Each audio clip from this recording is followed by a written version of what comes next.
So ito, experiment ko lang ito. So meron ako dito 10,000 microfarad,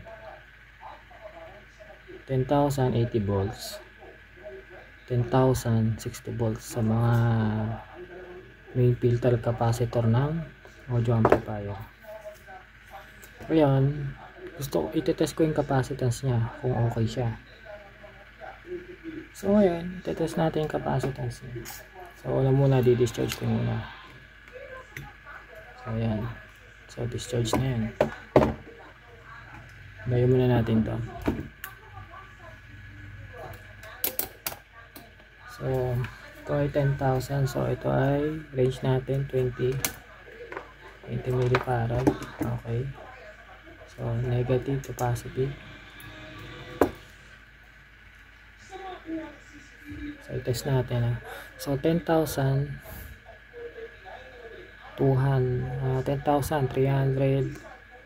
So umakit pa. So 10,000 microfarad. So testingin natin yung isa. 10,000 63 volts. Discharge muna natin para sigurado tayo.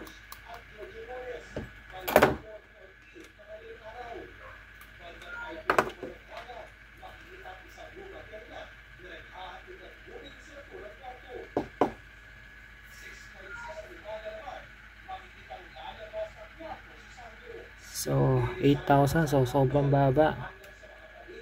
Sobrang baba na ng capacitance niya. Around 20% na yung negative niya. Ito 10,000. So i-test natin yung ESR niya.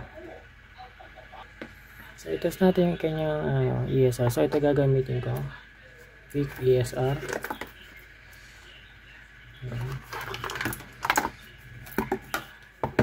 So na-discharge na natin ito. I-test natin yung kanyang ESR meter.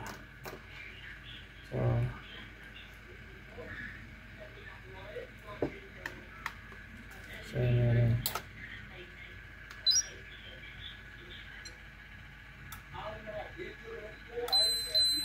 So ESR niya is 0.1.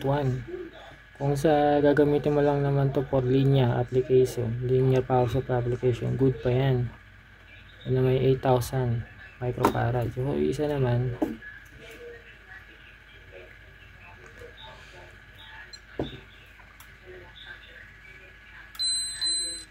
so 10,000 0.1. So same lang din sila. Ibig sabihin pareho silang good. Diba? So kahit gumamit din tayo ng digital ESR meter, pwede rin naman ang analog Gaya nito.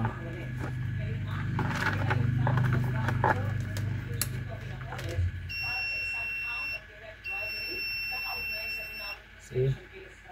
Pares lang pa rin.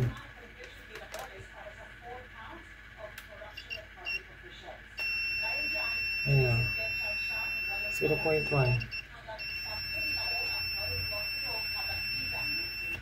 Okay.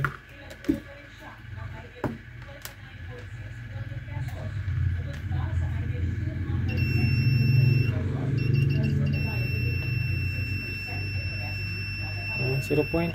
Same lang din. So, na-test natin capacitance good, ESR goods. Ngayon, susubukan natin yung leakage niya. Gamit ito.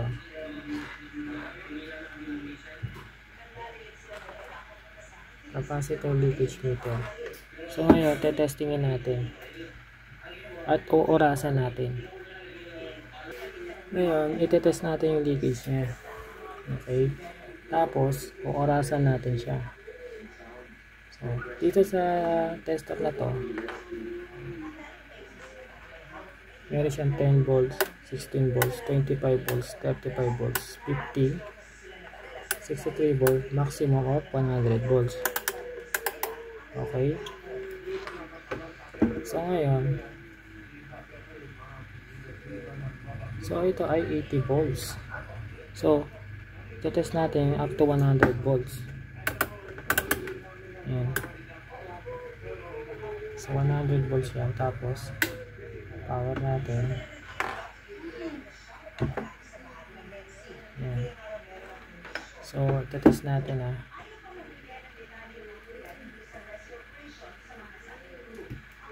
Ngayon, pagka-ligtas ko, ipipindutin ko, kailangan sa loob ng 3 minutes lang.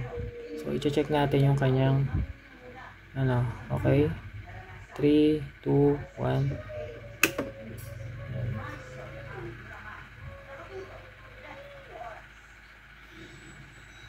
So, nag-ano siya? 8 milliamps.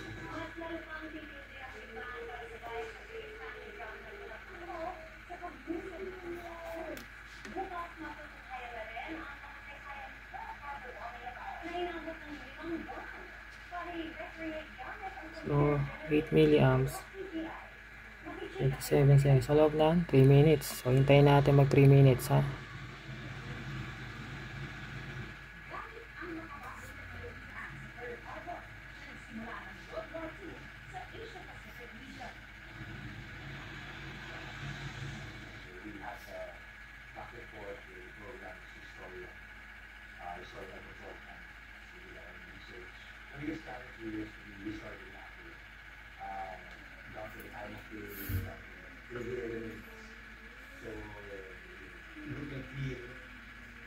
See?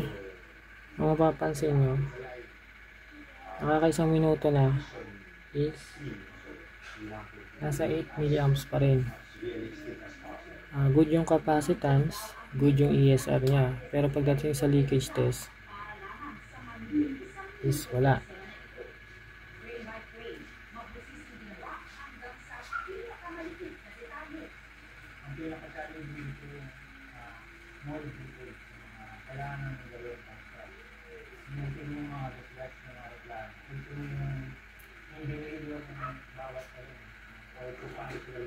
$100 yan.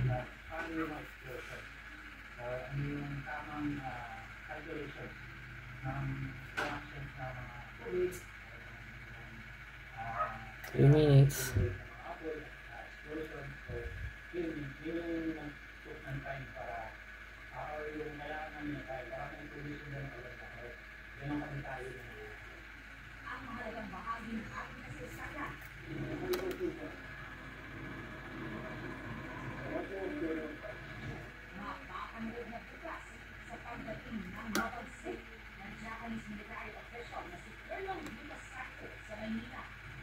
See? Hindi na siya bumaba.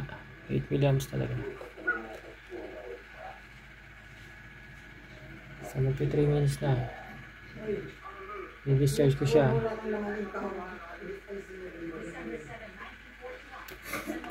Yan.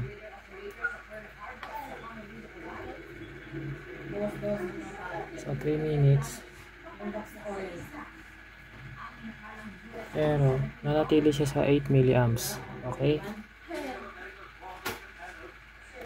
So, check natin.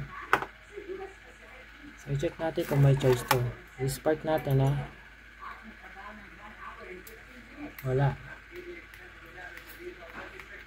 Ibig sabihin, hindi siya nag-charge. Good yung capacitance at good yung ESR niya, pero sa leakage test is bumagsak siya. Testingin naman natin to.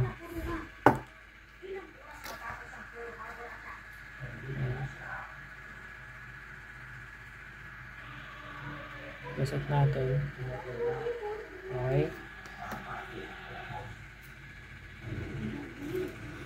Test ulit natin. Leak test. 3, 2, 1. 3 minutes lang.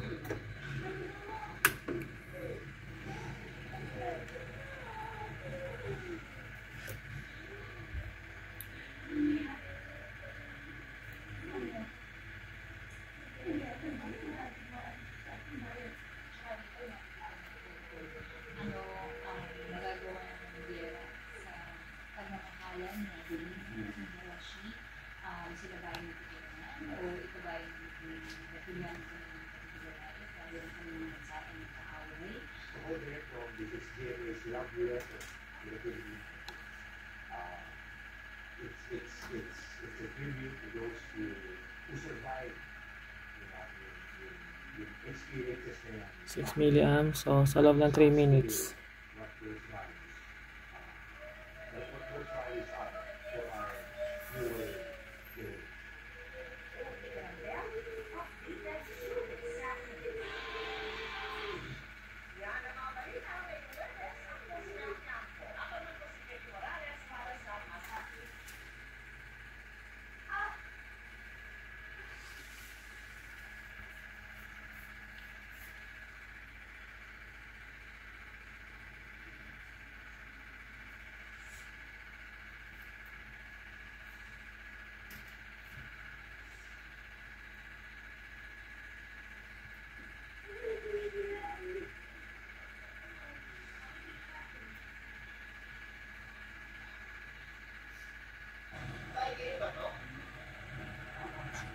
4 milliamps in 1 minute and 42 seconds.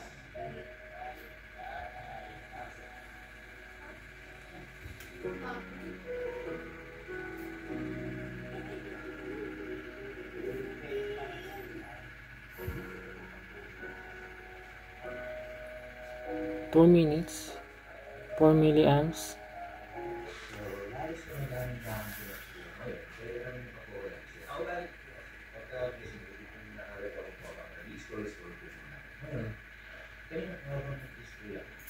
Meron kong dumaan sa FYD sa TikTok na sobrang antikulan yun. Kasi naalala ko talaga yun. Mga tao, ganyan. Ang nila ko talaga. Ito po yung nakita ko. Sino naman po ang hindi makakit sa kasiparin? 2 minutes and 32 seconds. Lahat ito po siguro ako na ako anak na. 3 milliamps. Okay yan. Ayan. Gamit po rin sa pwede ka na. Ngayon, sabi ko, grabe, kasi papa rin po PWD po papa. Meron din po siyang polio, meron din po siyang problema sa hindi po siya nakakagalan ng version. So, sabi ko, ang sarap naman magiging magulang din wala na gagawin para sa anak.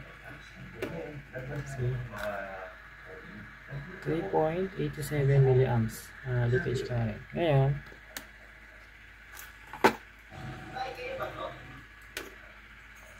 sparks natin.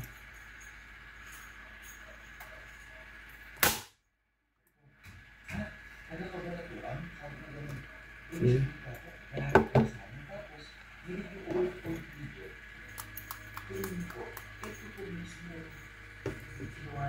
So, yun. 3 milliamps.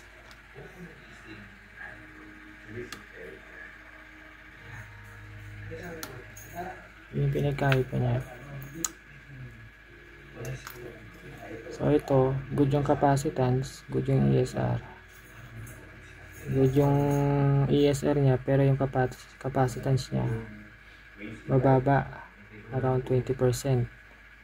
Pero sa leakage test, good to. Ito naman is sira.